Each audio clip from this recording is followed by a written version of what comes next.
what's up? My name is Jojo the Love Survivor. Isang napakagandang araw na to kasi one of my favorite chef na magaling magluto. This is the best sa Pilipinas. Chef Nino Lao. Chef Nino. What's up? Hello, good day everyone. Yon. Welcome sa In the Midst of Jojo. Yon, welcome. Salamat for featuring me, man. Yeah, thank you, Chef Nino. Chef Nino, sikat kayo sa buong Metro Manila, sa buong Pilipinas kasi yung place mo, Nino guys, is dating place. Yeah. Lahat ng mga nagdi-date sa mga kalahati, nandun sila lahat sa Nino talaga. Chef Nino, kwento ka naman, paano nagsimula ang Nino? Nino, okay. Ano ba, nagsimula yan sa... Well, ang goal ng kada kusinero is to open your own business para ma-boost mo yung creativity mo at eventually, mailabas mo yung sarili mo. So yun, ang goal, syempre, while I was working, I've worked siguro 6 years before ako nagbukas ng restaurant.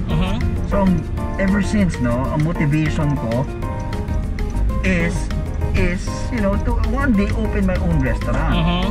So yun, kaya isa kami sa mga pioneer actually ng siyempre wala pa akong pera no? So nakiusap ako sa parents ko na if I can open a restaurant in our house, since wala na yung mga kapatid ko, meron ng mga kanya-kanyang bahay, so why not?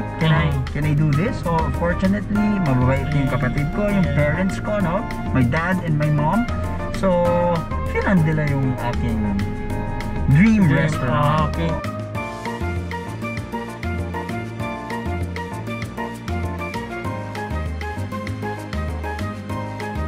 Chef Nino, nandito ako ngayon kasi gusto kong malapit na Pasko, ilang araw na lang, Pasko na, Noche Buena na. Nandito ako para magpaturo sa gitna ng krisis ng pandemya. Paano ba magluto na nakakatipid na meal? So ngayong pandemya, dapat, yes, tama ka, dapat nagtitipid tayo. Siyempre, hindi madali ang pera. So of course, ang naisip ko para na inaituro sa'yo is paano natin magagamit yung mga nairirigalo sa atin or yung mga leftovers. Ika nga, So, yung mga, kunyari, like for this season, itong December, ang dami magre-regalo sa'yo siguro, fruit salad, hamon, queso de boca, tinapay. So, yun yung mga naisip natin gawin, Paano natin ma-maximize yung mga ingredients na to a new dish na magagamit natin na pwede mo pang date. Yun, ayun. Sige, Chef Nino. Yeah, nakaka-impress ng tao. Huwag natin patagalin pa. Tara, sama niya.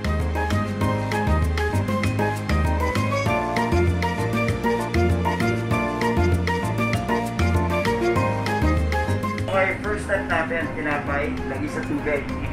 Soak it.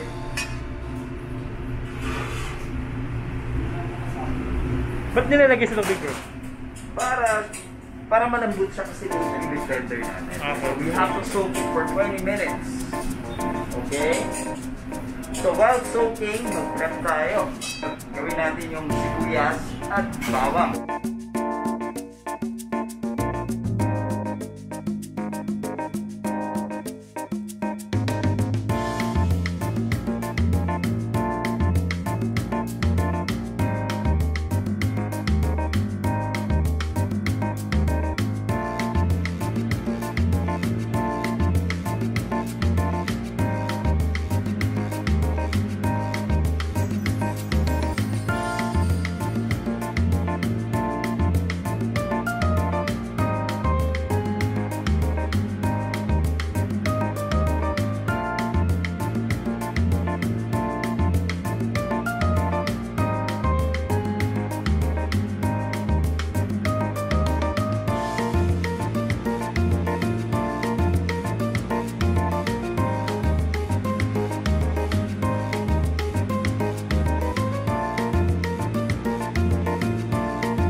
Ano pa nga ito, Chef?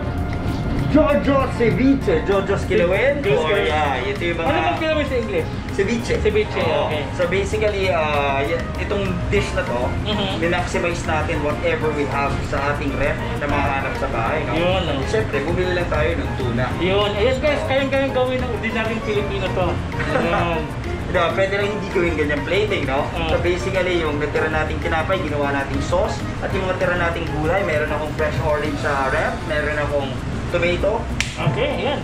Yan, yun yung ginawa natin. Ilawin at this best. Chef Nino, anong next natin? So gawa tayong fried rice, napaka-simple. From kaning lamig, mga tira-tira nating gulay sa ating ref, trimmings, no? Tapos, itong dish na to, nagkataon wala tayong hamon, no? So, instead of ham, dito kasi sa Nino, gumagawa kami ng parang ham na rin, no? This is cured and smoked, pero duck to. So, layo, no? Pato yan. Pato to, hindi to pork. So, duck. Again, di ba, sabi mo sa akin, kung anong available, kung anong meron, meron tayo na ito. Pero, syempre, by December, ang dami nyo ng hamon sa bahay, yun ang gamitin nyo.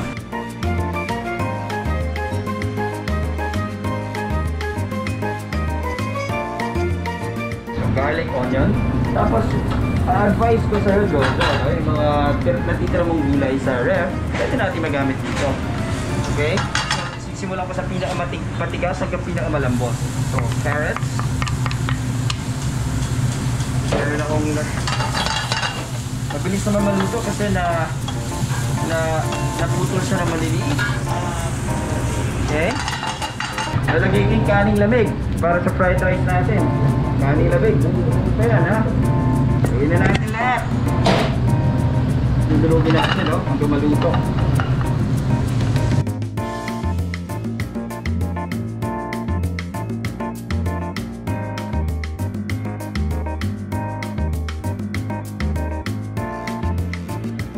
Ayan, tapos na yung fried rice with duck. Ayan, Chef Nino. Oo. Napakagaling mo talaga. Salamat kapatid. So ito ginamit ko lang dito, duck. Tandaan nyo, pwede kayo namin ng ham o ano mang karne, like say beef, chicken. So pwede talaga kahit ano. So ito lang nagkataon, kung ano meron kami, ito lang yamin nilanda. Yan, tikman na natin. Tikman natin, guys. Ano ba yung klaseng lasa ng duck? Super! Sarap! Woo! Sarap! The best! Ang next natin ay dessert, so panangkuta. So ito, ang inspiration nito, yung mga syempre, yung mga dilatang fruit cocktail. So ginawa natin panangkuta and fruit cocktail.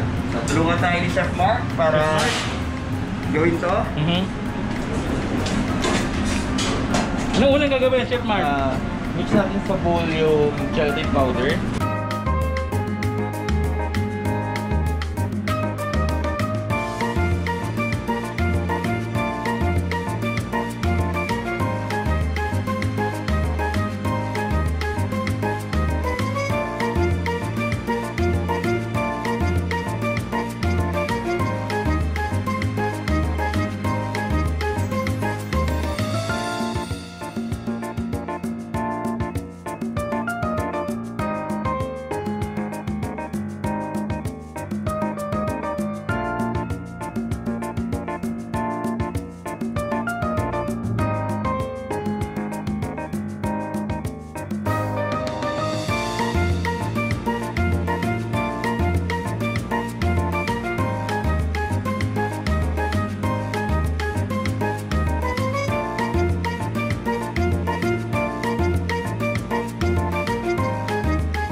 So, super, di ba?